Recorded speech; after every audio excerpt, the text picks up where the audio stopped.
Hello everyone, how are you doing? This is MD Tech here with another quick tutorial. In today's tutorial, I'm going to show you guys how to enable an internet adapter on your Windows 11 computer. So if for some reason it's been disabled, in today's tutorial I will show you how to enable it. And we're going to go ahead and start by opening up the magnify glass down in our taskbar. So go ahead and left click on that.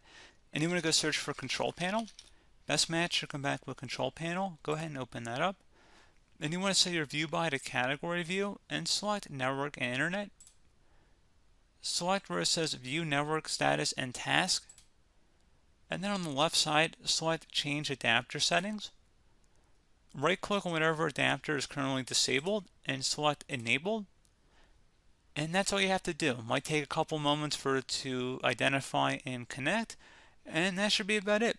So pretty straightforward process here, guys. Do hope I was able to help you out, and I do look forward to catching you all in the next tutorial.